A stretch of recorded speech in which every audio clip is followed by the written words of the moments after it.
tarde, sejam bem-vindos, sejam bem-vindas. É um prazer enorme estar à frente desse evento no dia de hoje. Reconheço a presença de amigos e clientes para os quais desejo muito boas-vindas. Muito obrigada pela presença de todos vocês. É um prazer enorme. Estamos aqui para mais um evento da série PwC Debates, Tax, Reforma Tributária. No evento de hoje, nós vamos falar da reforma tributária e os setores do agronegócio.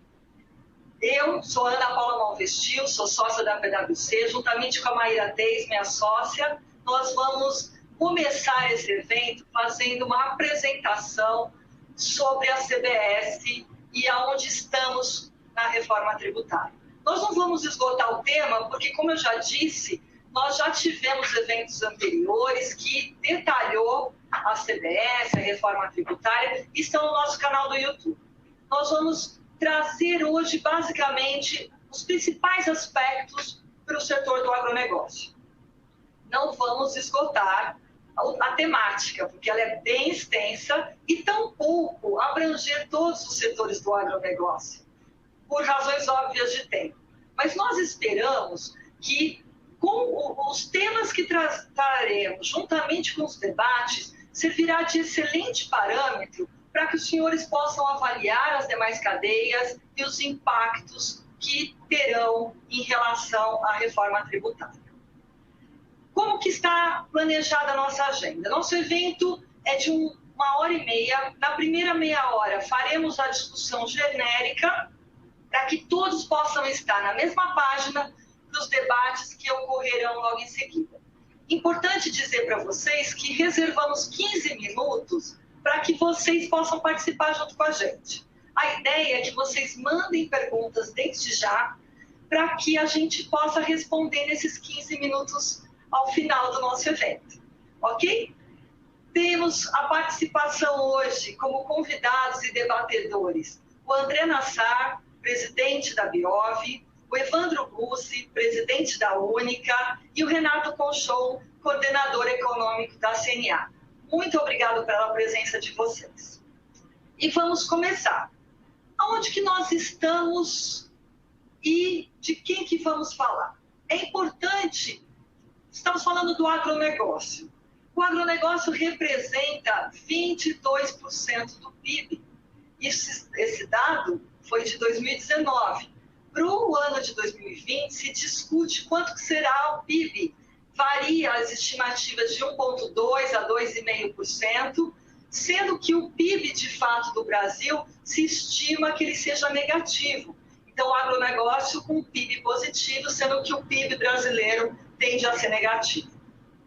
O agronegócio é um setor que emprega em torno de 20% da mão de obra, é responsável pelo superávit das exportações. Só no primeiro semestre de 2020, representou 50% das nossas exportações, lembrando que, historicamente, representava 40%, que já mostra o desempenho desse setor na pandemia. Tudo isso dentro de um aspecto que é uma indústria a céu aberto, normalmente de ciclos longos, e por isso sujeita às intempéries climáticas. E também compete com o agronegócio no mundo inteiro, que é uma indústria protegida e incentivada. Aonde que nós estamos? É importante dizer que é um momento muito histórico, porque a reforma tributária é desejada pelo Brasil. Nós desejamos e acreditamos que ela irá acontecer, porque ela abrirá caminho para os investimentos, para os negócios, para o aumento da riqueza tão desejada no nosso país. Nós, assim como conseguimos a aprovação da reforma tributária, estamos muito confiantes que esse é o momento de mudança. Nós temos 3 frentes sendo discutidas em relação à reforma tributária. A primeira é a PEC 45, que está na Câmara dos Deputados, de autoria do Baleia Rossi, inspirada na proposta do Bernard Arnault. Nós temos a segunda frente, que é a PEC 110, que está no Senado, de autoria do senador Rauli. E essas duas PECs estão agora sendo discutidas numa comissão mista, onde se busca um consenso, inclusive com a própria proposta do governo, que é a terceira frente que veio pelo projeto de lei 3887, que introduziu a CBS, que é a Contribuição Social de Operações com Bens e Serviços. E o que a CBS tem? Não vamos esgotar, mas Maíra, dá uma relembrada para a gente o que aconteceu, o que a CBS tem. Bom, a CBS trouxe a unificação do PIS e da COFINS. Tá? De uma maneira geral, o que ela pretende trazer é a unificação do PIS e da COFINS. Em termos de contribuintes, a gente não tem uma grande diferença em relação à legislação do PIS e da COFINS. As nossas maiores diferenças começam na questão da incidência e da base de cálculo da CBS. Okay? Por quê? Porque aqui o governo já procurou tratar assuntos polêmicos para tentar reduzir o estoque de processos no Poder Judiciário. Então, por exemplo, a CBS, o que ela já está prevendo? Ela está prevendo, na determinação da base de cálculo, que o ICMS não compõe. E o ICMS destacado não compõe a base de cálculo da CBS. Ela também já prevê que o ISS não compõe a base de cálculo e que a própria CBS não faça parte da sua base de cálculo. Então, aqui a gente já tem uma simplificação de base de cálculo do CBS. Importante dizer que ela também não inovou 100%. Ela sim emprestou da legislação já existente, tá? Do Decreto-Lei 1598, para poder trazer o conceito de receita bruta.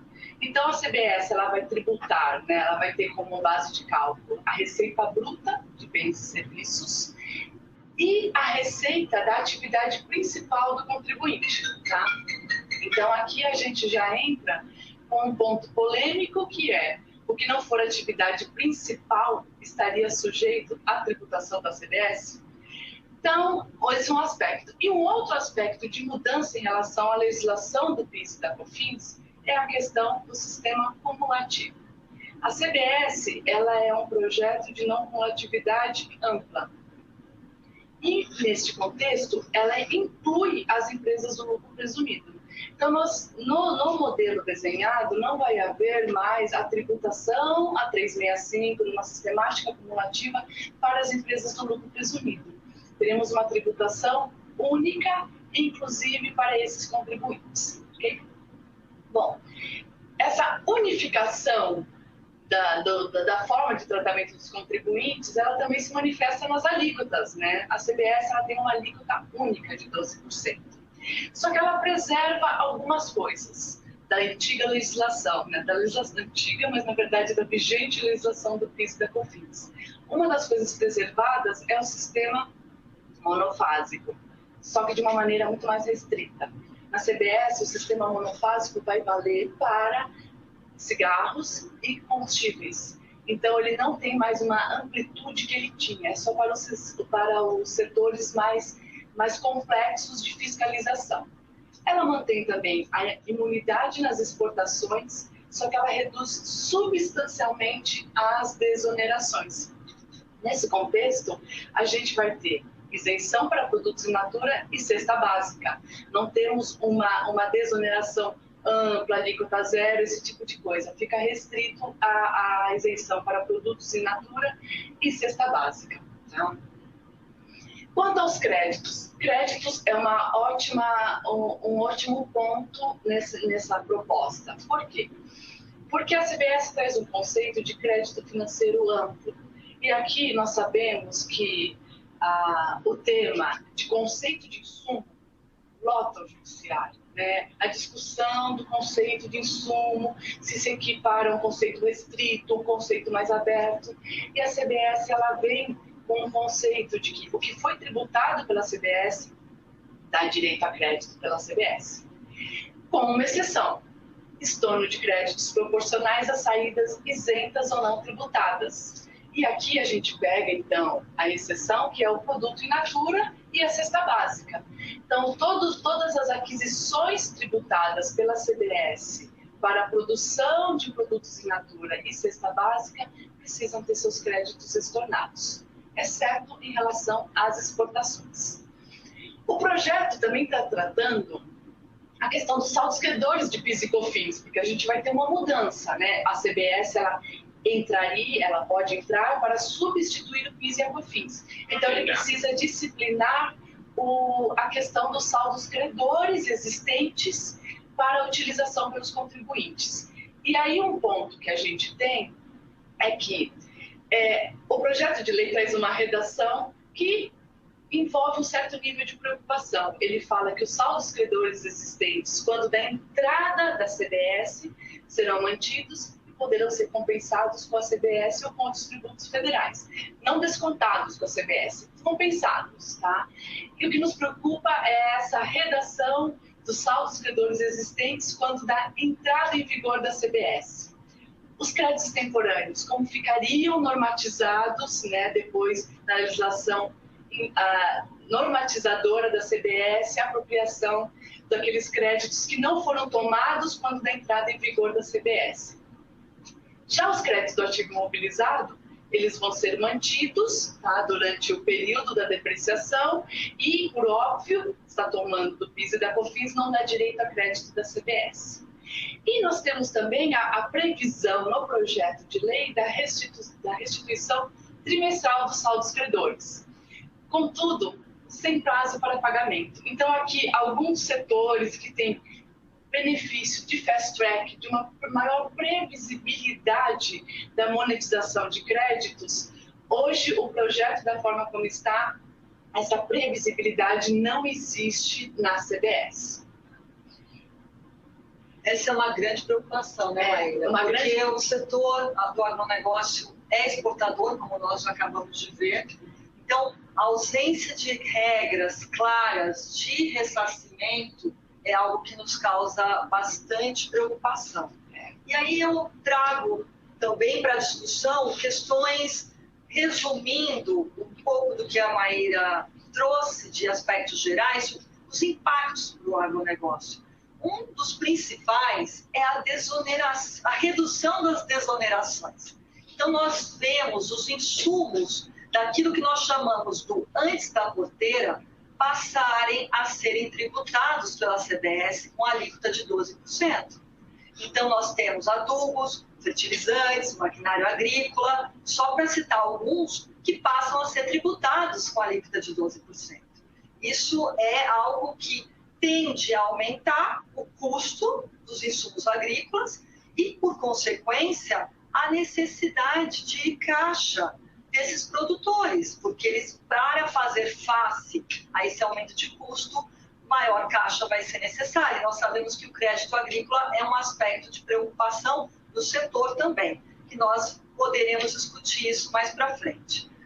A outra grande preocupação que nós trazemos como efeito da CBS é a tributação cumulativa, porque nós vamos ver um pouco mais em detalhes, a gente desenhou alguns fluxos de maneira exemplificativa, onde fica claro que a gente não está tendo a não cumulatividade nas hipóteses do produtor de produto in natura e de cesta básica. Então, está ocorrendo uma quebra e, com isso, a cumulatividade volta à tona, que é algo não desejável. Aspecto também importante é a monofasia, que é importante para o etanol, para o biodiesel, para o diesel. Para os vendedores e revendedores, está bem, porque especialmente está garantido o crédito ordinário e presumido quando você tem venda e revenda de monofásico. A preocupação está na monofasia quando você utiliza esses insumos. Nós sabemos quão relevante é o diesel para o processo produtivo do agronegócio. E não está claro nas disposições do projeto de lei a possibilidade de tomada de crédito, por exemplo, pelas usinas de biodiesel ou etanol. Por fim, nos preocupa também a redução do crédito presumido, porque nós temos hoje uma legislação com percentuais de crédito presumido que varia a depender das subcadeias do setor, mas eles são bastante maiores do que se vai ter, que o crédito presumido será 15% de uma alíquota de 12%, dando uma alíquota efetiva de 1,8%.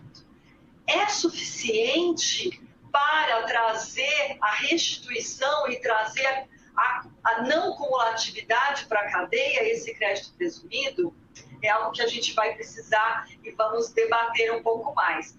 Mas o que a gente percebe é uma contradição no aspecto de aumento, vamos dizer assim, aumento dos custos, uma oneração dos insumos, contraposta por uma redução dos créditos presumidos.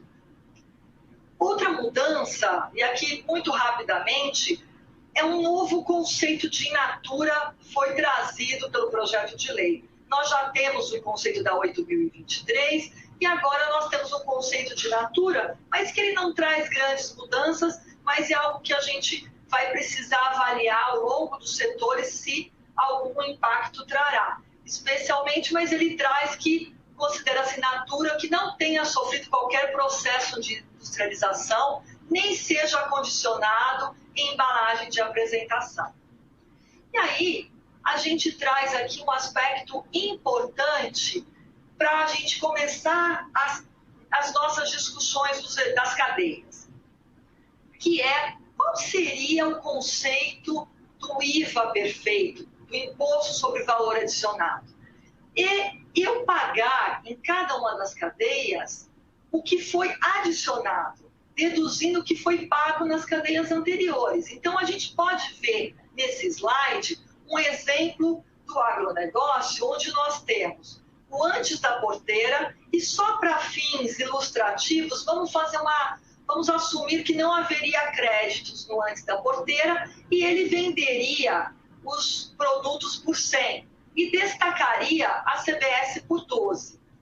O dentro da porteira vai ter um preço, assumindo que nós teremos um aumento simbólico de 10% em cada uma dessas etapas, ele teria um preço de 110, ele destacaria uma CBS de 13,20, mas ele deduziria 12 referente à etapa anterior, que é o antes da porteira, pagando uma CBS de apenas 1,20. E aí a gente vai para o depois da porteira, onde a gente tem os industrializadores, os traders. Assumindo um aumento de mais 10%, nós teríamos um preço de 120, uma CBS destacada de 14,40, e aí nós deduziríamos 13,20, que foi a CBS do dentro da porteira, da etapa imediatamente anterior, para finalmente chegar no consumidor final.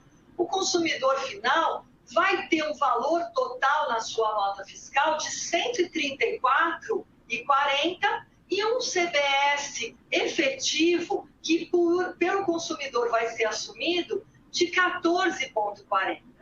Esse é a perfeição do conceito de VA, que é o consumidor assumindo o custo do tributo e não durante as cadeias.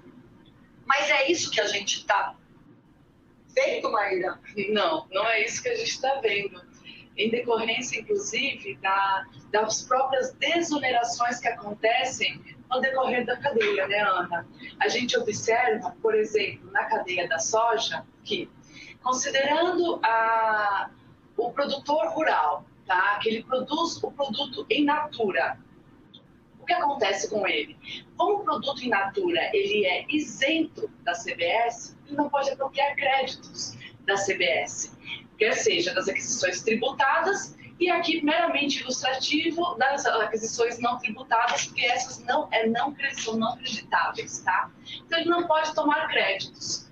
Só que quando esse produto in natura ele é vendido para a indústria de processamento, que vai destinar isso para a cesta básica, como, por exemplo, para a produção de óleo, de margarina e outros produtos da cesta básica, a indústria de processadora não poderá tomar crédito presumido sobre o produto in natura, também não poderá tomar crédito sobre as aquisições tributadas pela CBS. Então, aqui a gente observa que o efeito da cadeia do produtor rural, a cumulatividade da cadeia do produtor rural não é compensada via crédito presumido e a CBS paga sobre os insumos também não é compensada. Mas só pela quantidade de vermelho a gente já percebe, exatamente, né? Exatamente. Então, percebe-se que a cadeia da soja está efetivamente quebrando a não cumulatividade. E aí, onde a gente tem, de fato, o impacto da desoneração da CBS? Apenas na última perna, que é a venda da indústria para os consumidores, de uma maneira geral. Por quê? Porque todo o processo de produção, ele acarreta numa cumulatividade. Então, só a margem final é não cumulativa. Mas acho que vale a pena também discutir alguns outros temas aqui na cadeia, que inclusive linka com alguns temas gerais que nós já passamos. Um deles é a questão do arrendamento rural, que é um tema muito discutido, muito importante para o setor, né? E a norma da CBS fala que precisa de documento fiscal para tomar crédito. E eu não tenho documento fiscal em arrendamento rural ou parceria rural, né? Não tem. A gente vai ter um contrato. Então, esses são aspectos que também vão precisar ser disciplinados. Outro aspecto que eu lembrei, Maíra, que a gente precisa também avaliar, é que a não cumulatividade foi prevista excluindo o ICMS da base de cálculo, o ISS, a própria CBS, mas o setor tem o Fundo Rural, tem a CPRB, e não foi previsto nada, né? Não foi. Isso não está previsto na exclusão. Então, a CPRB continua dentro da base de cálculo da CBS, tá? Para os produtos tributados pela CBS, essa exclusão não está prevista. Então, dentro das teses filhotes, né, que se chamam assim no mercado, todas as exclusões das bases de cálculo, um pedaço delas ainda não está completamente disciplinado na CBS. Tá? Exatamente. E aí, quando a situação melhora, quando nós temos a cadeia de soja com produtos tributados e exportações, que é o caso quando nós temos, por exemplo, biodiesel, farelo de soja. Nessa situação, nós temos o produtor da soja com a mesma situação. Ele vai estar adquirindo produtos, insumos onerados pela CBS, por exemplo, adubos, fertilizantes, maquinário agrícola, e ele vai tomar o crédito e vai ter que estornar, porque ele vai vender esse produto in natura, que é isento para a indústria processadora ou para tradings. E aí, as demais aquisições não tributadas, tudo bem, é não creditável. Aí, quando a gente olha sobre a ótica da indústria processadora e das trades, que estão do lado direito, ela, por outro lado, vai ter um crédito presumido de 1,8%. Esse crédito presumido ele é suficiente para poder tirar a cumulatividade da cadeia anterior do produtor de soja? É algo que a gente vai poder perguntar e queremos ouvir os nossos ilustres debatedores. A nossa percepção é que essa alíquota não vai ser suficiente. E temos um outro aspecto, né? A indústria processadora, o acúmulo de créditos da indústria processadora. Que isso é um problema histórico e que precisa, com a reforma tributária, ser resolvida, né? Então, acho que talvez esse é o grande momento para que a gente possa resolver. E tenho certeza que, com bastante discussão, a gente vai conseguir.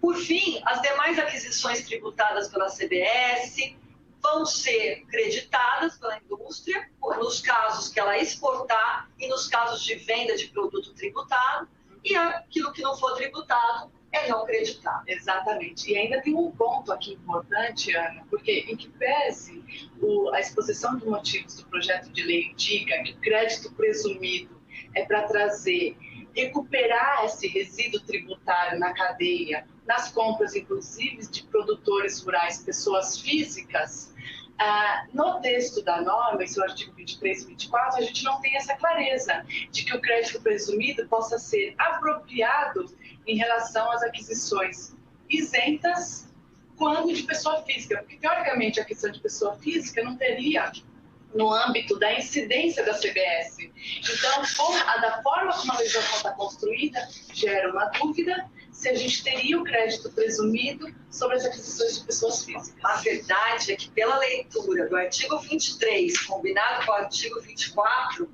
o entendimento é que esse crédito presumido seria só de aquisição de pessoas jurídicas. Exatamente. Mas A exposição de motivos do ministro Paulo Guedes dá um entendimento mais amplo. Então, é um aspecto que precisa ser avaliado, né, Maíra? Com muito cuidado. E aí, o mesmo acontece, e a gente está aqui só exemplificando alguns setores que vão estar junto no debate, mas ele é aplicável para outras situações. Quando nós olhamos a cadeia do sucro energético, quando nós temos a produção de açúcar, a situação é muito parecida com a soja. Cesta básica. Cesta básica, porque a saída vai ser isenta. Então, o produtor rural não vai poder, vai ter que estornar crédito de todas as aquisições tributadas pela CBS. Aquilo que não for tributado, ele não vai creditar, mas aquilo que for, ele vai ter que estornar. E aí, esse produtor vai vender a cana-de-açúcar para uma usina que não vai poder tomar crédito, porque a saída do açúcar, como é um produto para o mercado interno, é um produto de cesta básica, vai estar isento e a norma diz que você deve estornar. Então, não tem direito ao crédito presumido e as aquisições tributadas vão ter que ser estornadas. É algo que quebra claramente a ideia. Então, aqui, e tem sido bastante discutido pelo governo, o desejo de se ter um IVA. Ele vai precisar de um ajuste. E talvez é um ajuste simples, que precisa ser feito, talvez, nas aquisições tributadas, no antes da porteira, na tributação no antes da porteira, e talvez nesse crédito presumido para que a gente possa ter uma não atividade de fato. Maíra, e o que acontece quando a gente tributa, quando o mesmo setor, só que quando a exportação? Quando a gente não está falando de produto da cesta básica, né? Então, no caso, a gente está falando de produto imune por exportação, estamos falando de produto monofásico ou produto regularmente tributado pela CBS. Aí o que a gente tem, Ana? A gente tem uma mudança de cenário. Para o produtor, a questão é a mesma. Não há possibilidade da tomada de créditos da CBS, mas para a usina que produz o produtor rural não pode tomar crédito, mas a usina passa a tomar o crédito presumido, e a gente entra na discussão da suficiência dele ou não, e até no conceito dele de resgatar o resíduo tributário do CBS na cadeia, olhando para a exportação. Me surge a dúvida o que vai acontecer com o Reintegra, não sabemos. Se ele vai, se o governo já está entendendo que o resíduo tributário já está sendo totalmente resgatado, ou se a gente ainda vai ter uma parcela de Reintegra, tá? Só que em relação ao produto in natura. As aquisições tributadas pela CBS vão dar direito a crédito e as aquisições não tributadas se mantêm sem crédito porque não creditável. Um ponto importante, o setor, ao contrário do setor, vamos supor, da soja, o setor sucroenergético ele tem uma particularidade, ele tem uma cadeia, muitas vezes, verticalizada, ou seja, a usina produz a partir do campo, ela produz o insumo agrícola. Nesse caso, existe uma vantagem, que é a apropriação dos créditos de CBS, daqueles insumos agrícolas que vão estar mais onerados, tá? Em relação à parcela destinada à produção de produtos para exportação, para a produção de etanol no monofásico e para a produção de energia elétrica. Então, o setor aqui tem uma possibilidade de recuperar um pouco mais desses créditos tributários. E talvez a gente veja, Maíra, inclusive uma mudança no cenário, porque barter é uma operação muito comum no setor de agronegócio, mas para a soja ele não é comum no setor sucroenergético. Talvez com a CBS a gente vai estar numa situação de reavaliar o uso do barter ou avaliar o uso do barter para o setor sucroenergético, para buscar esse creditamento, principalmente de adubos e fertilizantes. Né, aquelas usinas que não querem ter a responsabilidade da produção no campo, né? E só uma parcela disso. E aí tem diversas fases, o corte, carregamento e transporte da cana, pode ser feito por quem? Então tem que ser feita toda uma avaliação da eficiência disso, porque você tem distinções de tributação. Acho que uma coisa que é muito importante é começar a fazer as simulações, né, Maíra?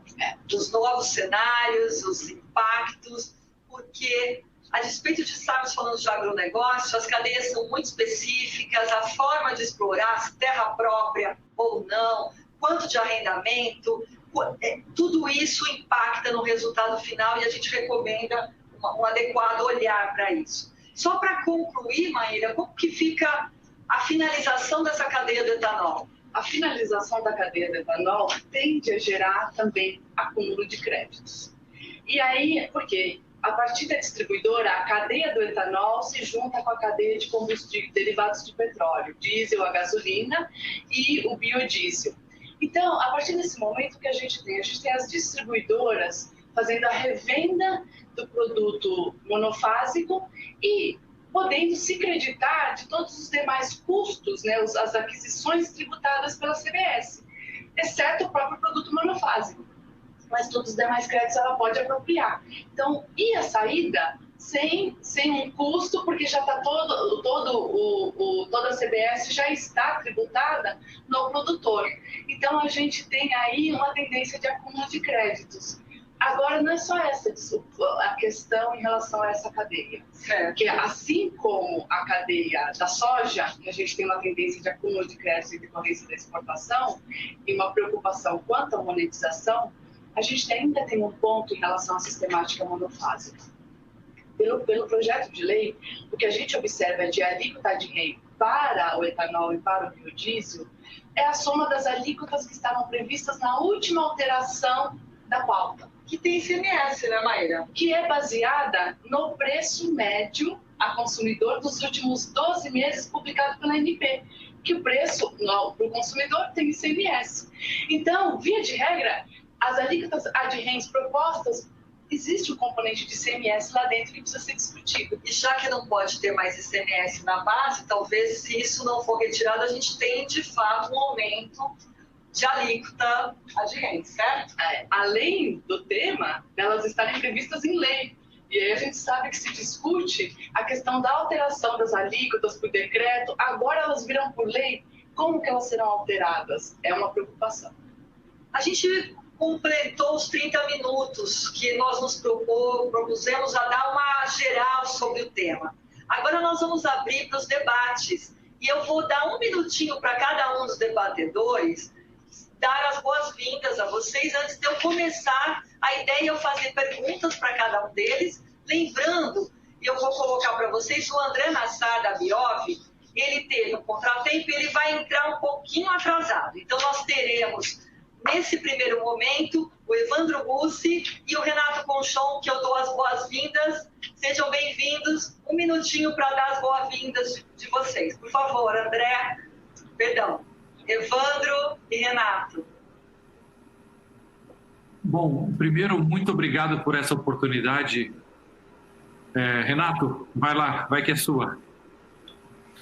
Olá, Ana, olá, doutor Evandro, Maíra, todos da PwC, é um prazer estar falando com vocês. Muito obrigado pelo convite.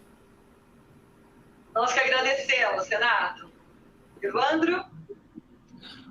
Ana Paula Malvestil, muito obrigado pelo seu gentil convite, um evento de tão alto nível como a PwC sempre faz. Maíra, também um prazer enorme estar aqui consigo. Fantástica a apresentação de vocês.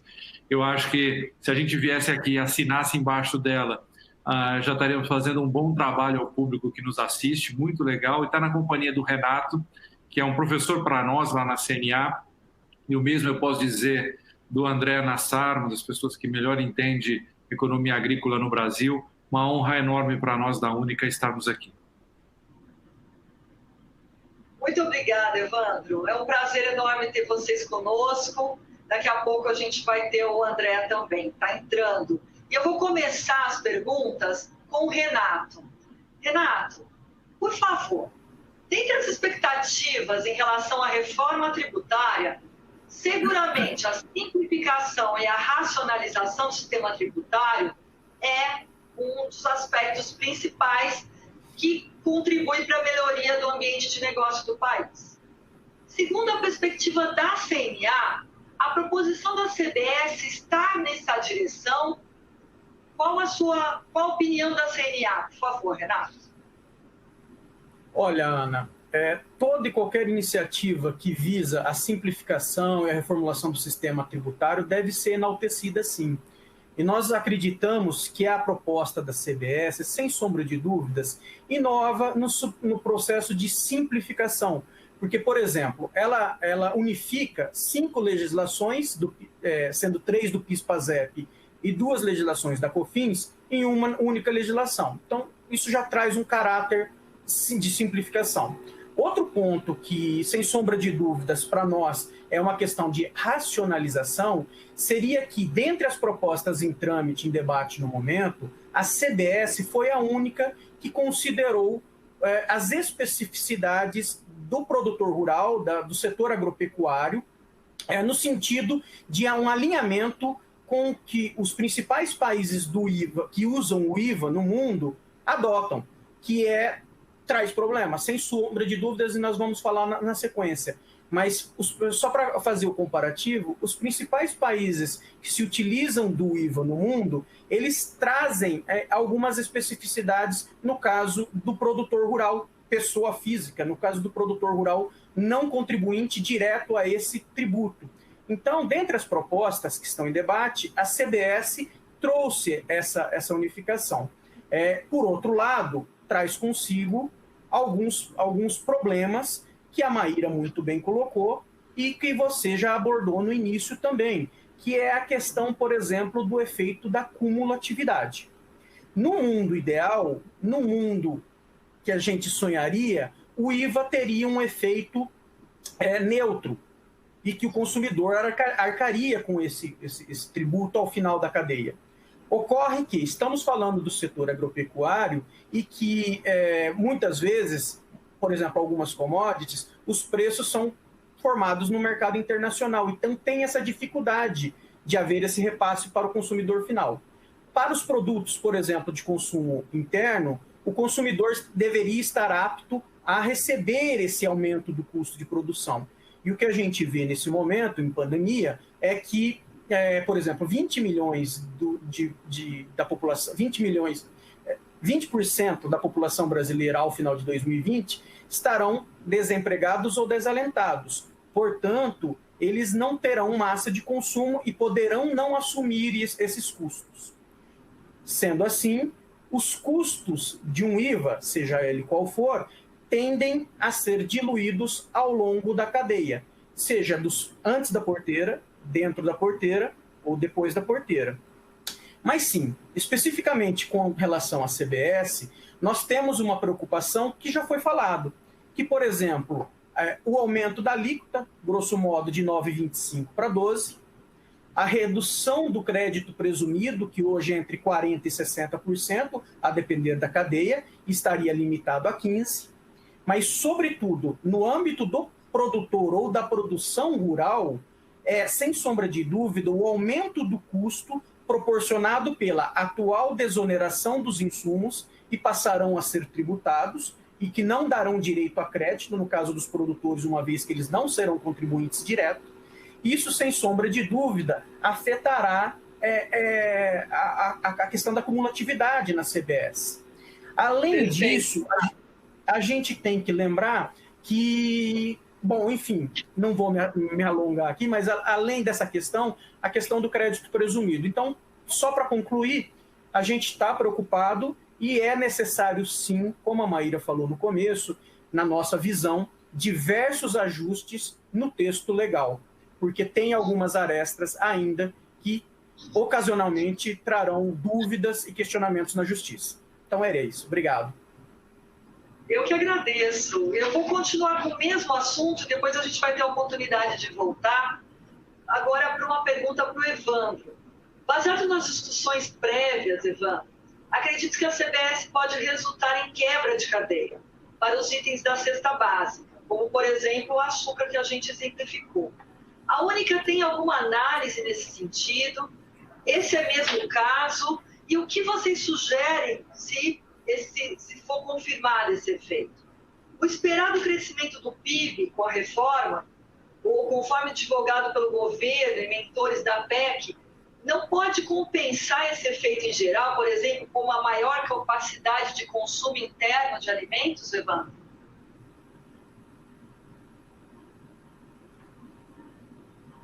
Evandro? Quando pensamos em reforma tributária, eu me lembro de um evento global, histórico, super importante. Vocês me ouvem bem? Sim. Tá. Eu me lembro da Convenção de Direitos Humanos em 1948. Depois dos regimes totalitários, chegou-se a uma conclusão que nós tínhamos que adotar valores constitucionais que eram super importantes. E aí chegou, olha, temos que adotar esses valores. E aí chegam lá e todas as constituições acabam repetindo esses valores nos seus textos. Mas alguém diz, olha, a gente concorda que esses são os valores. Agora, não comecemos a querer explicar o que cada um entende por liberdade, o que cada um entende por igualdade e assim por diante, porque isso vai ser um problema sério. Então, quando você pergunta, é importante ter uma reforma tributária? O consenso é absoluto. Todo mundo acha que precisa ter uma reforma tributária, que precisa simplificar, que precisa organizar, que precisa tornar o nosso caótico sistema mais racional. O diabo mora, como se diz no interior, nos detalhes, né? Porque quando nós vamos identificando o que aconteceu com as cadeias produtivas brasileiras nos seus aspectos tributários, nós fomos criando um sistema marginal e radicular de compensações diante de uma alta carga tributária, que hoje você tem um problema sério para voltar isso a um processo mais racional. Esse do açúcar, por exemplo, é um caso clássico, né? A CBS, nesse caso, ela quebra a cadeia e gera o efeito contrário ao pretendido imposto por agregação do valor, tá? Porque eu vou estar carregando um crédito que depois eu vou ter créditos que eu não vou ter, onde depois deixá-los. Esse é um dos grandes problemas do Brasil. Quando se fala sobre crédito tributário, é o grande medo, porque hoje nós temos verdadeiras apropriações indébitas públicas, com milhões e milhões de reais de créditos tributários que precisam ser homologados e depois de homologados vão ser pagos, sabe-se lá como. E a gente não vê, nesse caso, a resolução para um critério de crédito e débito mais direto, mais a exemplo chinês, em que o sujeito, inclusive para exportação, vai ao banco e quem gosta de dinheiro sai com uma mala. Ou seja, um sistema de creditamento assim, muito fácil, muito trivial, não está presente aí. Então, assim, uma das coisas que a gente imagina nas primeiras análises que a gente tem feito desse caso do açúcar é que, ao invés de uma isenção, uma tributação com alíquota zero, que é uma coisa assim, às vezes bem brasileira também, né? A Maíra já está sorrindo aí por conta disso, mas uma tributação com alíquota zero poderia ser uma solução menos danosa para eu não ter que resolver um problema criando outros nos passos anteriores da cadeia. Então, para ser uma coisa bem sucinta aqui, eu penso que seja isso, ou seja, é desafiador, temos que fazer e encontrar os caminhos mais simples de conseguir isso. Ótimo, obrigada, Evandro. Agora uma pergunta para o Renato. Renato, a gente sabe que a CBS, né, o custo da mão de obra, que ele é relevante para o negócio, ele não vai dar direito a créditos, tá?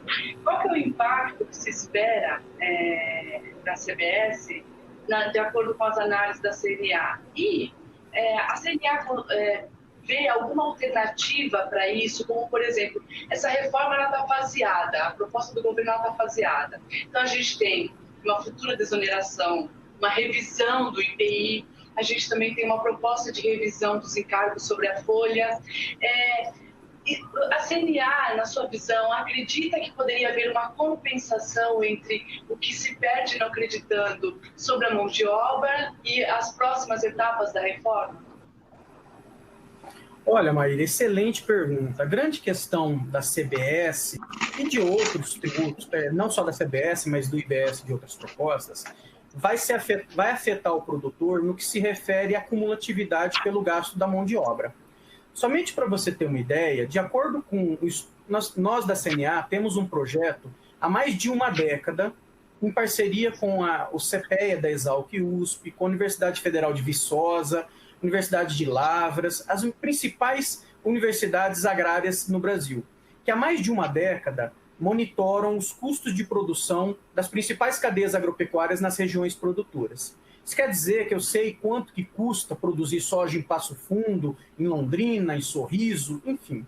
E de acordo com esses dados reais de produtores levantados há mais de uma década, o custo operacional, do total gasto, do desembolso do produtor rural de soja em Sorriso, no Mato Grosso, na safra 19 e 20, foi na ordem de 9%. Para o produtor de cana em Ituverava, São Paulo, 11%. E isso não é que se agrava, que muda muito, principalmente para culturas altamente demandantes de mão de obra, sobretudo para os pequenos e médios produtores rurais. Por exemplo, o produtor rural de Guaxupé, no sul de Minas, de café, do total gasto de custos com ele, 36% é gasto com mão de obra. E isso, sem sombra de dúvida, vai afetar significativamente a questão da cumulatividade e do aumento do custo desses produtores rurais, alguns mais, outros menos, mas todos sofrerão impacto. E com certeza isso vai refletir, que já está nos preocupando, na maior pressão no plano agrícola e pecuário, por exemplo, que são recursos destinados a custeio, investimento, mas nesse caso específico de custeio, em que produtores rurais terão um aumento de custo significativo e vão precisar de um fluxo de caixa mais adequado, porque isso, sem sombra de dúvida, vai gerar essa pressão. Bom, então, dito isso, esse impacto na questão do produtor rural é preocupante em todas as reformas que se debate, algumas mais, outras menos, mas sem sombra de dúvida é um fator preocupante. Com relação à sua segunda pergunta, em específico, da proposta do governo em uma reforma tributária faseada, sem sombra de dúvida. É porque eu acho que se isso fosse apresentado à sociedade nesse momento, a gente conseguiria fazer um balanço, um trade-off. O produtor poderia pagar um pouco mais na questão sobre bens e consumos e porventura, economizar na tributação sobre a renda, ter uma tributação a mais sobre patrimônio e se beneficiar sobre bens e serviços, enfim, sobre a folha de pagamento, enfim. Uma série de contas que devem ser aplicadas nesse momento. O produtor faria as suas contas, a agroindústria, o setor de serviços, o setor industrial, o setor comercial, toda a sociedade teria todas as regras do jogo e as cartas na mesa para debater uma reforma tributária ampla, porque aí todo mundo colocaria nas suas contas o trade-off, como eu falei no começo. Então, sem sombra de dúvida, esse tipo de iniciativa traz transparência, principalmente lembrando que, só para se lembrar, no Orçamento Geral da União, que o governo federal está começando a discutir para o ano de 2020, historicamente, constitucionalmente falando, no orçamento deve-se debater a tributação, as mudanças tributárias aplicáveis ao ano seguinte. E nós não temos isso. Falta essa previsibilidade. Sem sombra de dúvida, o governo federal e o Congresso, no sentido propositivo de alterar todas as reformas, todos os âmbitos da reforma, eu não gostaria muito de ver nesse sentido, porque a gente está discutindo, saindo nos jornais todos os dias, reforma tributária, mas basta lembrar que estamos pretendendo, nesse momento, com esse debate, único e exclusivamente debatendo reforma tributária sobre bens e serviços. Renda e patrimônio não está sendo defendido. Então, passa uma falsa sensação para a sociedade de que a gente vai resolver todos os problemas do Brasil nesse momento, e isso não é verdade, independente da proposta que avançar. Obrigada, Renato. E eu sei agora que o André já está conosco, então Eu vou fazer uma pergunta para você, André, vou te fazer a pergunta e também pedir para vocês dar boas-vindas para os participantes. E a minha pergunta, André, para você, a gente viu uma cadeia de processamento de soja onde a situação está complicada e a gente gostaria de te ouvir quais são os impactos que a Biov está estimando para a indústria de processamento de soja. Bem-vindo. Oi, Ana. Boa tarde. É um prazer estar aqui. Peço desculpas por ter entrado um pouco atrasado. E eu acho, assim, a indústria da soja no Brasil, ela viveu 2 momentos, né? Ela primeiro está na base da indústria de proteína animal. Eu acho que isso é muito importante as pessoas entenderem, né? Quer dizer, a proteína animal, ela só existe porque os animais consomem os farelos proteicos e esses farelos são produzidos pela indústria da soja, né? Então é evidente que se o Brasil algum dia só exportar grão, a gente prejudica toda a cadeia para frente, né? E qual que é a nossa preocupação aqui? Quer dizer, a gente tem sempre que separar, eu sei que a gente está evitando, mas tem que separar a reforma, as PECs e a reforma, a proposta do governo, né? Só vou dar um dado que eu acho que é importante. Quando a gente volta lá para meados dos anos 90, a gente exportava mais ou menos 20% do valor era grão, 80% eram os derivados, farelo e óleo de soja. Hoje, essa curva se inverteu, né? Então, 80% do que a gente exporta é grão e 20% são os derivados. O processamento cresceu, mas ele não acompanhou, em hipótese alguma, o crescimento da produção de soja. Então, a gente tem uma preocupação estrutural com a reforma tributária dela agravar esse problema, tá? Bom, eu já detalho um pouco isso, mas eu queria falar de 3 impactos, conforme você me perguntou aí, né? Então, o primeiro impacto é que se a gente for olhar só as PECs vão gerar um acúmulo de crédito na exportação gigantesco. Por exemplo, a gente tem um cálculo na Biov que a gente mostra que o nosso setor tem um saldo credor de 3 bi. Se houver um IBS de 25%, esse saldo credor passa a ser de 35 bi. Então, nós vamos multiplicar por mais do que 10, certo? O saldo credor. Evidentemente, se esse crédito ele não é restituído com rapidez, isso vai desmontar toda a cadeia da soja para trás, tendo impactos no produtor. Por quê? Porque a soja ela é precificada paridade internacional.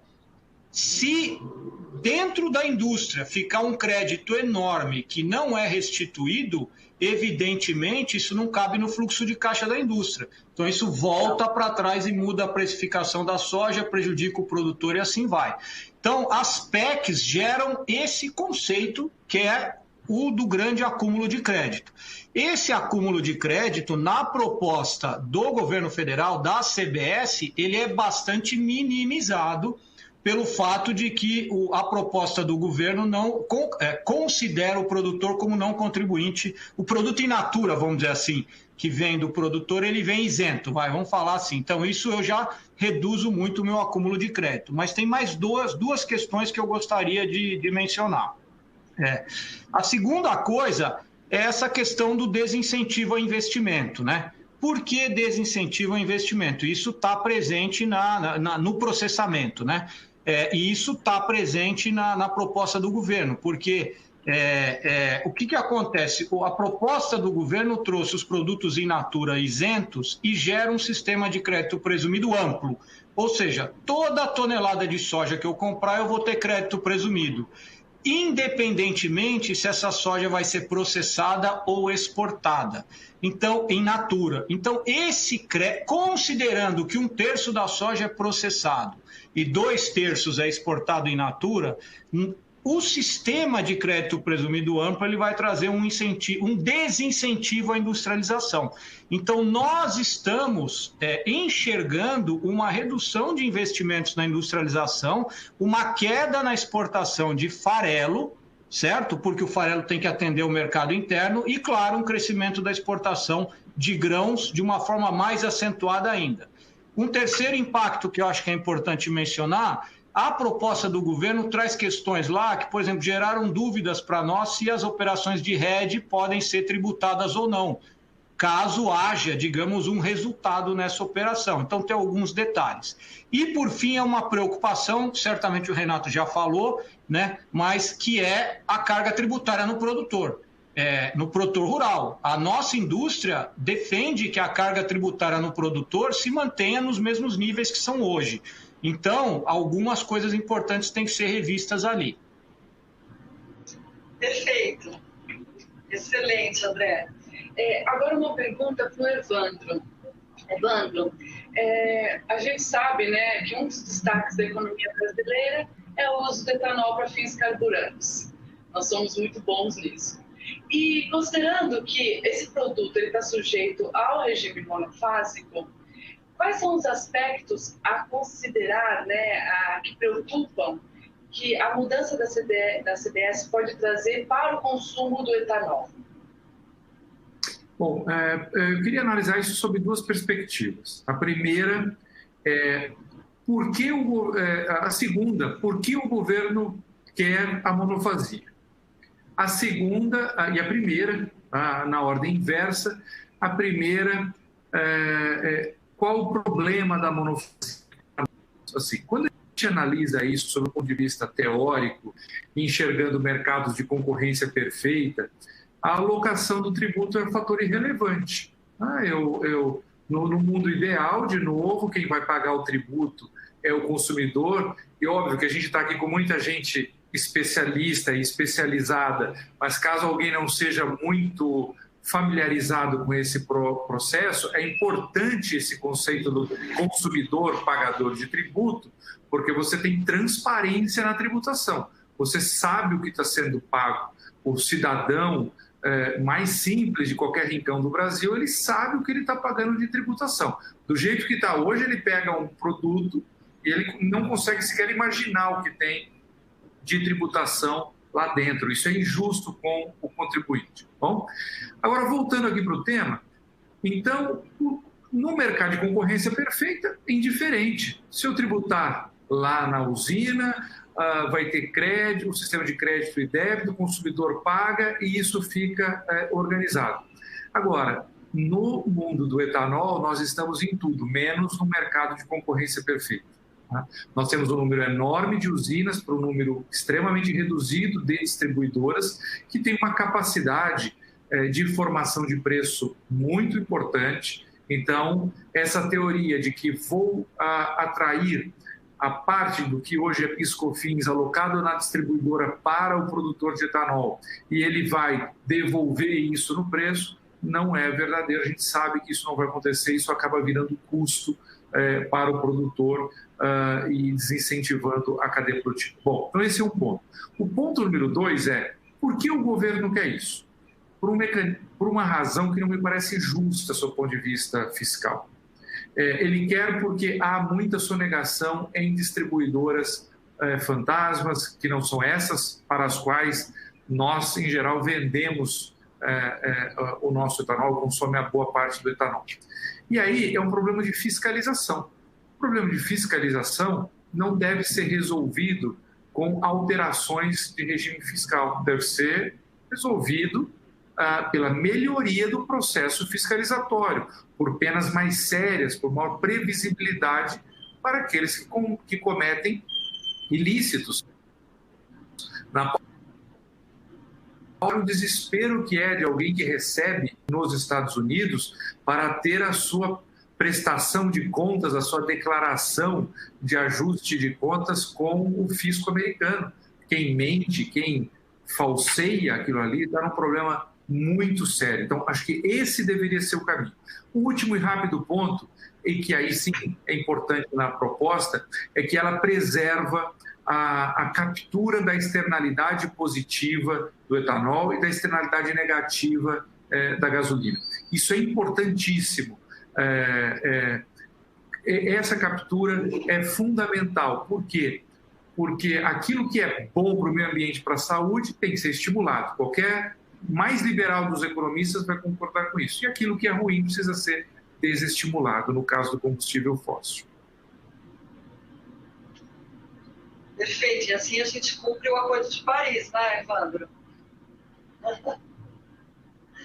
Eu vou passar a pergunta agora para o Renato.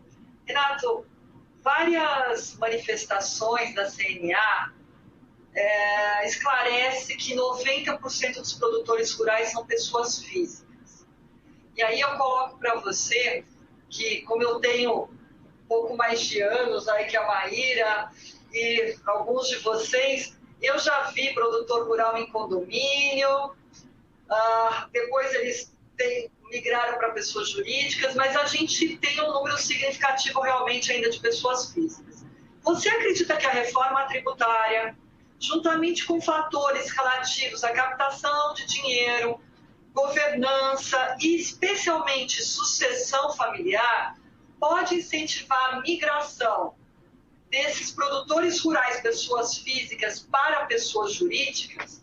Esta é uma tendência. Qual que é a visão da CNA? Ana, só para fazer uma correção de economista que gosta dos números exatos. De acordo com os dados do Censo Agropecuário de 2017, 98% dos produtores rurais brasileiros, dos estabelecimentos agropecuários, dos mais de 5 milhões de estabelecimentos agropecuários em todo o Brasil, estão estabelecidos como pessoas físicas. Isso se deve ao fato, principalmente, de uma diferenciação que ocorreu lá no Estatuto da Terra e também no Código Civil. Tá? Então, essa diferenciação não é de hoje, mesmo porque depois a gente vai falar um pouquinho do comparativo, mas vamos lá. Respondendo a sua pergunta, eu acredito que sim, eu acredito que haverá. Por quê? Se a gente observar o crescimento do setor nos últimos anos, e especialmente nesse, sobretudo pelas questões cambiais, os últimos anos, grosso modo, na média, com algumas exceções, óbvio, o Brasil é continental, o produtor rural não teve grandes problemas de safra. Então, teve um crescimento significativo, e a gente está vendo isso nesse ano, né? Enfim.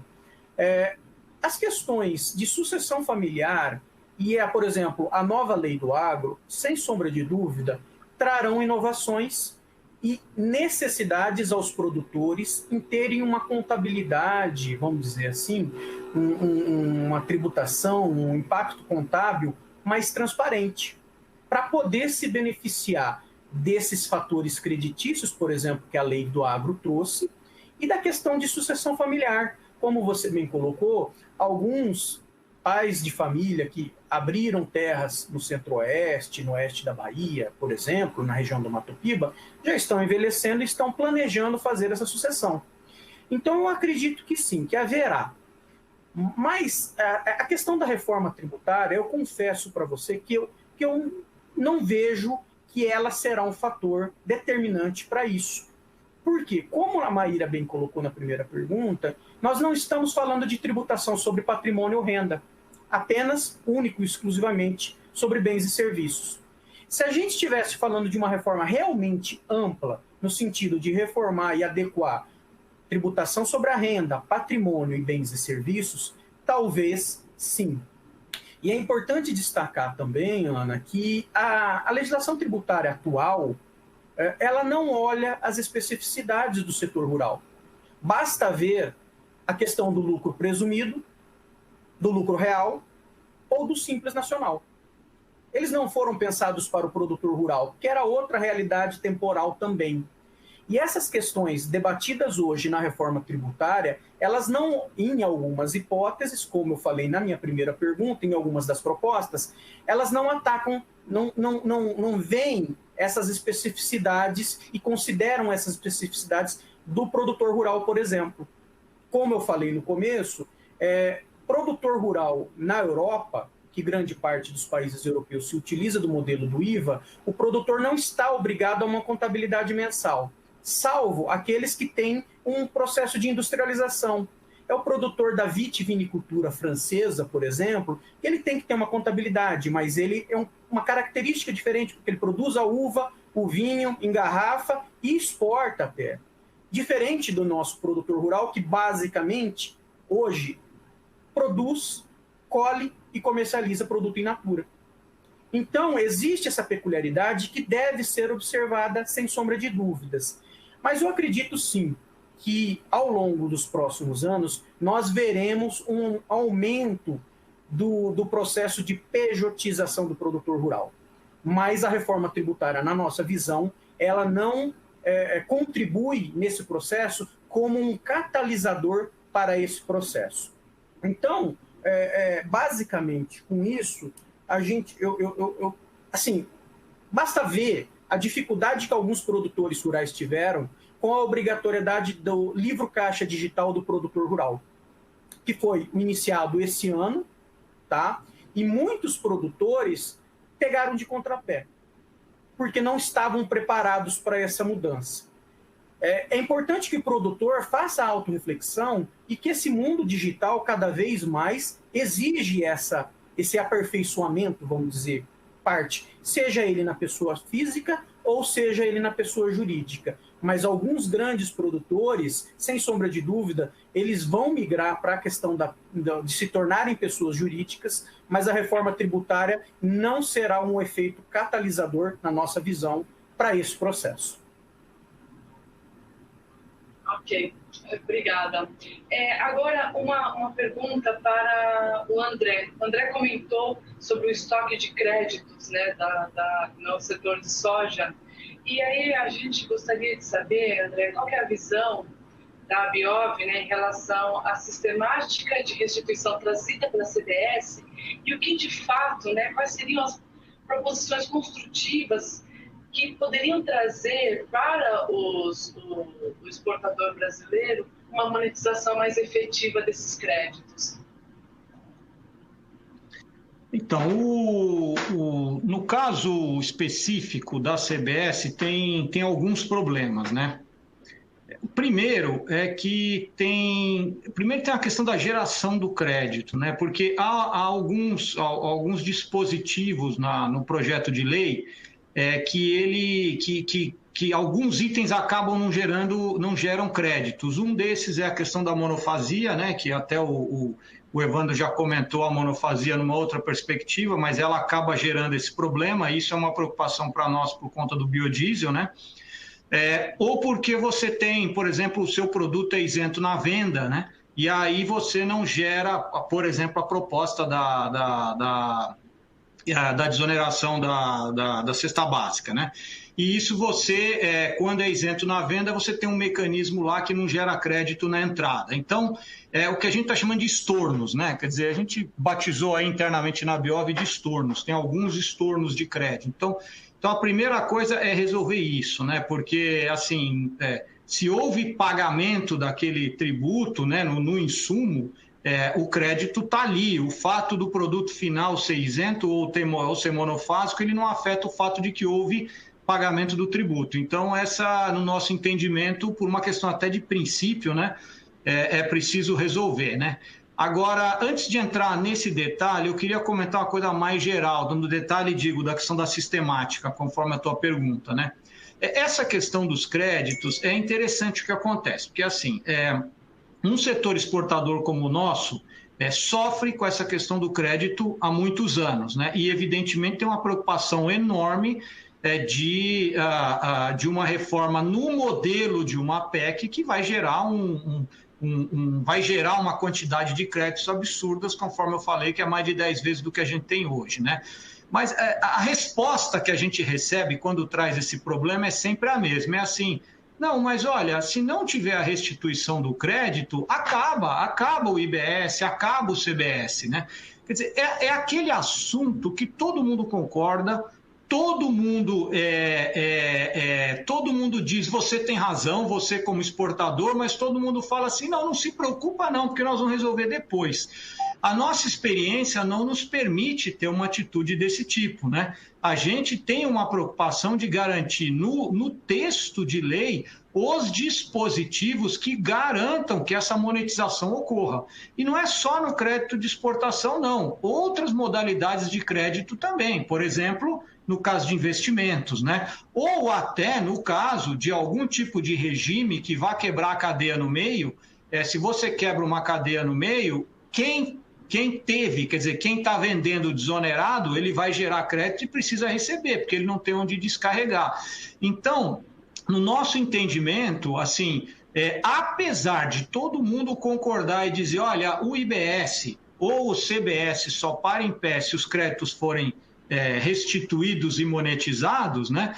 Não há uma preocupação, por exemplo, com o prazo, né? Vamos imaginar um conceito de 90 dias de restituição de um crédito em que você só tem direito a restituí-lo quando você comprovar a exportação. Então, assim, eu comprei o produto 2 meses antes, exportei e ainda tem mais 3 meses para receber. Quer dizer, eu fico 5 meses carregando aquele crédito.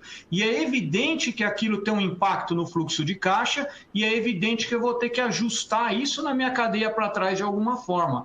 Então, a nossa grande preocupação é o seguinte: todo mundo concorda que o crédito, que gera-se o crédito, mas a monetização dele não está clara. Não está clara, por exemplo, na proposta do projeto de lei do governo. Né? Quer dizer, é preciso ter um mecanismo, né, que garanta, dentro do projeto de lei, que esses créditos gerados vão ser restituídos num prazo rápido, menor de 30 dias, né, e sem exigências adicionais ou acessórias.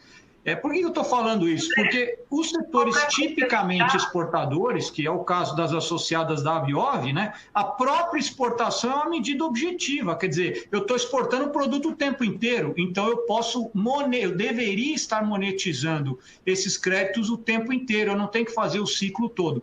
Então, essas preocupações de garantir essa monetização rápida são muito importantes para nós. André, só complementando, o que acontece com o Reintegra e o Fast Track, na sua opinião?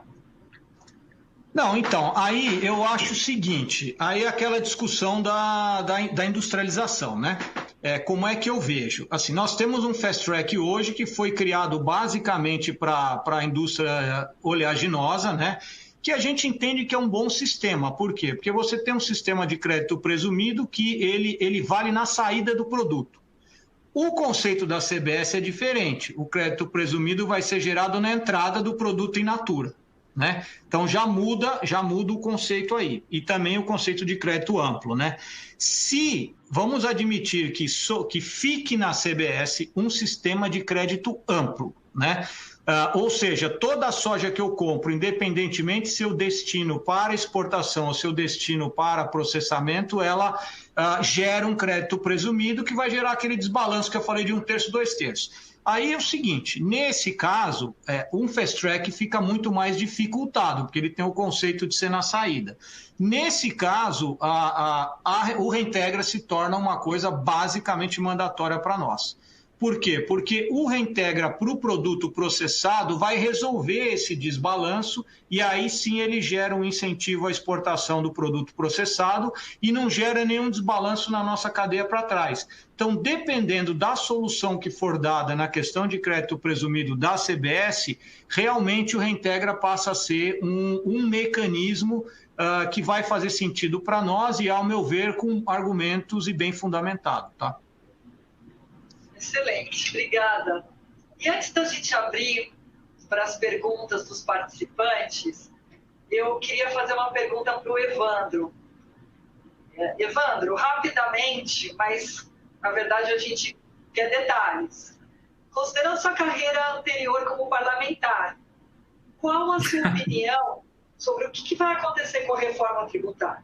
E aí eu estou falando da reforma tributária mais ampla, inclusive pegando o gancho do Renato, que o projeto de lei é só tributação sobre consumo, mas o governo já anunciou que tem as outras fases. A segunda, que vai vir o IPI, a terceira, que vai discutir o imposto de renda, com tributação de dividendos, redução da alíquota nominal, a quarta, uma tributação de operações digitais ou CPMF, né?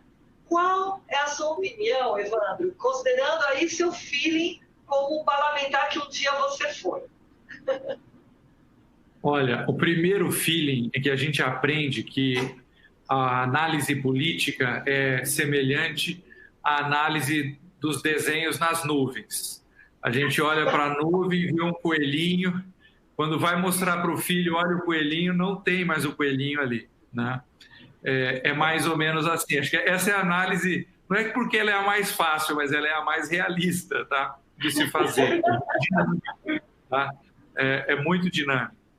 Agora, uma coisa eu aprendi. Isso não é no Brasil. Os parlamentos, a construção do protagonismo parlamentar, especialmente a partir da segunda metade do século XXI, do século XX, desculpe, é uma coisa que não volta mais, né? O protagonismo parlamentar. A gente precisa lembrar, eu não quero entrar num debate parlamentarismo, presidencialismo, não estamos aqui para isso, mas não há mais nenhum lugar do mundo, praticamente, do mundo democrático, em que o protagonista da política não seja o parlamento. Tá? Nos Estados Unidos temos um pouco disso, né? Ainda com um peso muito forte dos governadores dos estados, que fazem muita política, fazem muito o papel que primeiros ministros fazem na Europa. Mas quando a gente vai para a Europa, para uma parte da Ásia, quem governa é um membro do parlamento, com apoio, com suporte e com a crítica do parlamento. Tá? Então aqui não estou pregando nada, eu só estou dizendo que o protagonismo dos parlamentos é um evento de qualquer bom analista político no mundo vai te contar isso. Os parlamentos assumem protagonismos a partir da segunda metade do século XX. No caso específico da reforma tributária, o parlamento assumiu, elevado à quinta potência, o protagonismo da reforma tributária. Acho que existe sim uma abertura dos players mais envolvidos nesse tema para contribuições para um diálogo fecundo e construtivo com o governo. Então, tanto que a gente viu que a proposta do governo não foi rechaçada, não foi hostilizada, ela foi absorvida num clima de diálogo, mas tem que encontrar o drive com o parlamento. Não é só porque ele vota, não é só porque não dá para dizer, olha, nós temos uma reforma, agora só falta organizar a política. Esse só é 98,27% do processo. Né? Só 98,27%. Então, assim, o parlamento não abrirá mão desse protagonismo, que já é consolidado na formação política de quase um século, pelo menos 70 anos, e segundo, que nesse caso da reforma tributária, houve até uma disputa, vai ser o Senado ou vai ser a Câmara. Chegou-se a um consenso, vamos ser os dois e vamos dialogar. Está funcionando isso daí. Agora, ele não vai abrir mão disso. A melhor e coisa mais inteligente que o governo deve fazer é encontrar esse drive de manter o protagonismo do parlamento com as suas contribuições. Interessante, boas reflexões. Bom, eu adorei até aqui. Vamos continuar, vamos passar agora para as perguntas dos participantes. Nós recebemos várias perguntas, estou lendo aqui algumas. Maíra, você quer começar? Vamos lá. É importante dizer que as perguntas que não forem respondidas aqui no evento serão respondidas por e-mail após o evento. Okay? Ou durante o evento também, a gente já está respondendo. A gente tem mais 5 minutos, não é isso? Então vamos tentar ser bem rapidinha. A Paula Damasceno da Mosaic pergunta para a gente se os produtos monofásicos usados na indústria, que dará saída a produto tributado, não darão direito a crédito. E se isso não é uma quebra de cadeia? Bom, a gente trouxe essa questão na apresentação. O ponto é, o produto monofásico, ele é tributado. Né? Só que ele tem uma tributação concentrada. Agora, a CBS está desenhada para que o crédito seja dado de acordo com o valor destacado no documento fiscal. Precisa, sim, de uma maior clareza de como vai ser o destaque da CBS em relação aos produtos monofásicos, porque onerados eles são insumos no processo produtivo, e, por conceito, deveriam, sim, dar direito a crédito. Mas hoje, no projeto que está posto, não tem essa clareza de como esse crédito vai ser recuperado. A gente tem uma outra pergunta aqui que eu acho que é bem relevante, porque nós temos participações de muitas cooperativas. E o Eduardo da Cocamar nos ajuda trazendo uma pergunta: como que fica a tributação para as cooperativas? O ato cooperado se mantém na íntegra ou teremos alteração na visão de vocês? É importante dizer que o artigo 22 do projeto de lei dispõe claramente que são isentas de CBS as receitas decorrentes de atos praticados entre as cooperativas e seus associados. Então, eu acho que esse assunto, exceto as cooperativas de consumo. Então, aqui a gente tem a questão da tributação das cooperativas de consumo, mas os atos praticados em cooperados e cooperativas estão isentas de CBS. O Herbert da Cochupé, que é para quem a gente manda um abraço, ele nos pergunta se não seria correto manter a desoneração sobre os insumos agropecuários e bens de produção como alíquota zero, considerando que o produtor não é o consumidor final. E ele apenas adquire esses bens de produção como processo produtivo da cadeia. Herbert, é exatamente o tema que foi discutido aqui, né? Qual que é o mecanismo para que o produtor rural, pessoa física, não é contribuinte da CBS, produtor rural, pessoa jurídica mas de qualquer forma, dando saída de produto in natura, a cadeia fica quebrada porque ele não pode apropriar os créditos. A desoneração dos insumos é sim, né, e conforme também colocado pelo André, é sim uma alternativa para poder a gente reduzir o ônus dessa quebra de cadeia. A gente tem aqui uma questão também que o Júlio da Eurochem coloca para a gente comentar a questão dos fertilizantes que seguem para os produtores, indústria e comercialização, na qual o agronegócio é dependente de importação e afeta toda a cadeia posterior. De fato, Júlio, esse é uma questão que a gente colocou de muita preocupação, onde nós temos uma oneração dos insumos, né? E esses insumos, principalmente adubos e fertilizantes, parte vai ser onerado, inclusive, na importação, e nós hoje não abordamos, mas a CBS incide na importação também. Então, esse é um aspecto relevante que você traz e que vai precisar ser endereçado, porque senão é uma quebra clara da cadeia. Eu acho que a gente está nos minutos finais, a gente tem muitas outras perguntas, temos 2 minutos só. Eu vou voltar a palavra para os nossos ilustres debatedores para que eles façam as considerações e despeçam antes da gente encerrar. Evandro? Olha, é um prazer enorme, de grande aprendizado, tanto a partir da PwC e também dos meus queridos amigos aí, o Renato e o André, pessoas com quem eu sempre estou aprendendo. Prazer enorme. Muito obrigada. André? Só um comentário de conteúdo, claro, agradecer e dar um abraço no Evandro e no Renato. O Evandro falou da questão do protagonismo do parlamento, né? E para o parlamento ter sucesso no protagonismo, eu acho que ele vai tentar fazer algo bem geral, porque quanto mais detalhado, mais difícil. Eu acho que a gente vai ter uma batalha grande, porque vai vir algo bem geral que vai ser só a pontinha do iceberg, e o resto nós vamos ter que brigar depois. Então, acho que a gente tem que estar muito preparado para aquilo que vem depois, caso o parlamento aprove alguma coisa. Obrigada, André. Renato? Ana, Maíra, quero agradecer o convite em nome da PwC.